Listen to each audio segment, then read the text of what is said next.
true that. Okay, moving on to a piece of news. Probably going to keep us bogged down for an hour because this always happens when we talk about Destiny. Destiny's newest patch prepares for Rise of Iron. Destiny's latest patch is out, tuning weapons and making changes in preparation for the highly anticipated Rise of Iron expansion. 7 exotic weapons received a range of mostly buffs, as just about every weapon classification received some kind of adjustment. Bungie wrote in a note on Thursday, also 8 perks were given a refresh through some new bonuses based on months of player feedback and telemetry. Of note, the magazine perks now give range bonuses. There's a couple other stuff here, but basically they're just putting out this patch ahead of time so that they don't have to do the whole thing when Rise of Iron drops with its new content. Right. Take it away, Josh. Basically, Rise of Iron's sitting on your console right now. Basically, is what's happening. This was the big 2.4 update that pretty much we were all waiting for. Apparently, something is supposed to happen this week. Also, there's supposed to be some kind of event. I think it's Iron Banner, like the new. I think Bungie has said that their new like kill confirm supremacy mode. That's coming with Rise of Iron was going to be the game mode that you played in the first Iron Banner that was, going to kick it off.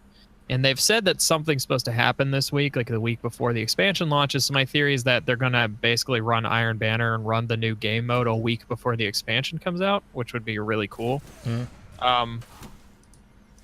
So this update has actually mostly been positive feedback. There's someone in my clan who is just like super upset about how they changed snipers, but I think it was super needed and now it feels pretty good. So primaries overall have gotten a lot stronger, which is good because mostly the game has just been all about like shotguns and snipers for the longest time, and now it's a little bit more of a primary game.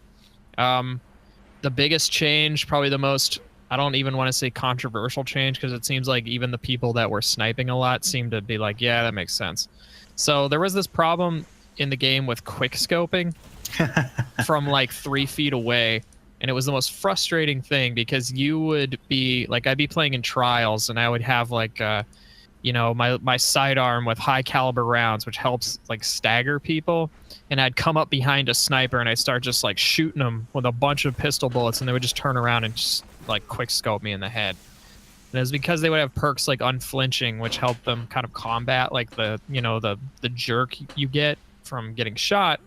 And they've basically made that perk a lot worse, and they've made the actual like getting shot, jerking your aim around animation like a lot worse. So if you're sniping, it's going to feel exactly the same, but if someone is shooting you while you're like scoped in, it's going to be a lot harder, like maybe even impossible to even like headshot them back while they're challenging you, which I think is a really good it's really good. It's really needed, because there have been so many times where like I run up and I get the drop on a sniper and they just go splop and kill you. Another really controversial change is that you used to be able to, with mid-impact sniper rifles, basically if someone was in their super, you could get a headshot on them and they would die.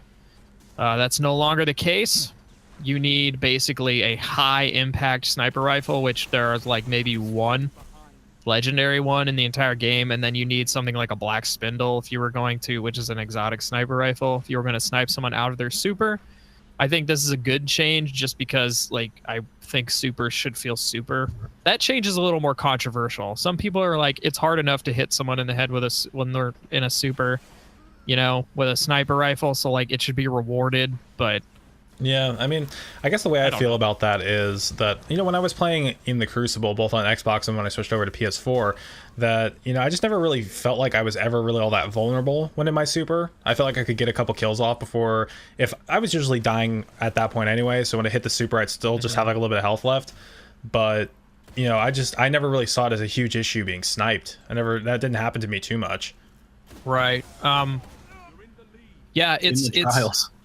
Yeah, trials is because it honestly it like did not feel cool when you were in like a trials match and you're like, all right, I'm gonna activate my fire hammers, and then someone just goes nope, and you're like, oh well, okay, exactly.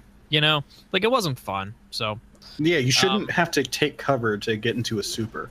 That should be like a heat of the moment hit when that turns the tide. And and if you're using Sunbreaker, it goes, it was the heat of the moment. That's the song that plays when they're using it. Put that in the code, Bungie. Yeah. But yeah, another thing that happened with this update that was not supposed to happen, but Bungie has said that they're just going to let it be. One of the new exotics has basically leaked out into the game early. So you can get the RoboCop sidearm that they talked about in a bunch of the vidocs called the Trespasser. It's like a bursting sidearm, basically. You can get it right now if you get exotic engrams. I had a couple and I decrypted them, didn't get them. A couple people in my clan have gotten them. Apparently it's really fun. So if you are playing this week and want to try and get a Trespasser a week early, you can do that. And then another issue that people had been running into, which I don't really know if it's much of an issue, but apparently leg exotic engrams have been decrypting at higher than the max light level. I don't think you can get above 335 right now because it's locked until Rise of Iron launches, and then it becomes 385. So even if you did get if you get like boots that are 339 or whatever, like it's not gonna let you go past 335, so it doesn't really matter. That's a weird issue. Bungie's like, whatever, it's a big deal. It's not really a big deal, guys. Fucking whatever. Yeah, well, it really isn't a big deal. No, yeah. Because it's like, if it doesn't affect really them, what does it matter? Yeah, but I'm interested to see what happens next week. I really think it's Iron Banner. I bet it's gonna be like, what is it? What are the sword things that are from the Taken King that walk around? Fuck. Just, you mean like sword guys? No, whenever Taken King dropped, the thing that happens out in the instances that you have to fuck. Echoes? You mean like the little events, like the Taken Champions or whatever? Yeah, I feel like something like that's gonna drop. Those are still going on, and they're still gonna apparently be happening. But isn't the older stuff still happen too? Like in certain instances. Yeah, like you can go to the old Cosmodrome because there's still quests there, but the new Cosmodrome's where all the Rise of Iron stuff happens. So I'm excited though, man. I'm fucking hyped.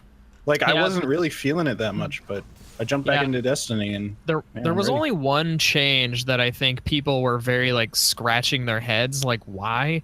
And it's the change to Touch of Malice, which is the King's Fall raid exotic, which takes health. When you shoot it, it takes some of your health because it does so much damage. But what people were doing in the raid was you'd have 2 bubble titans, and one would give you Blessing of Light, and then you could fire Touch of Malice, and it would cut out parts of your shield instead of your health, and then you could use that to kill the ogres way faster.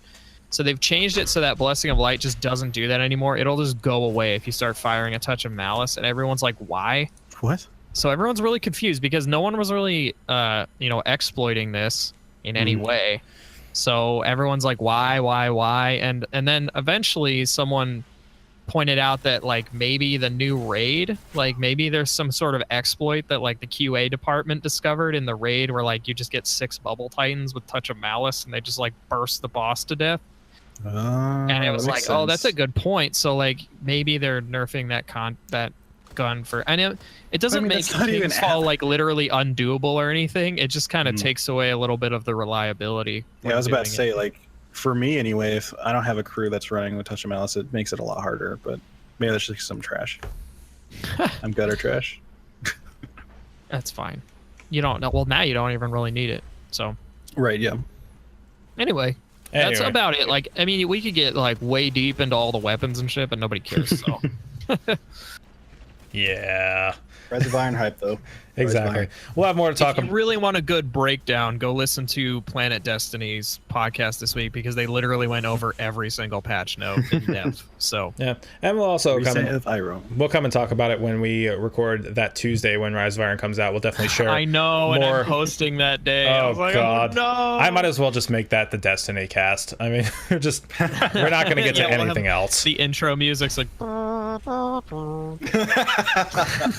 That I could just get like a trombone and like some like band instruments and record the Geek Tank theme song, but with all those instruments. Yeah, I like this idea. An orchestral version. Wow. But you've been classy. This sounds fun. Anyway, we do need to move on here though. We will talk about this more next week.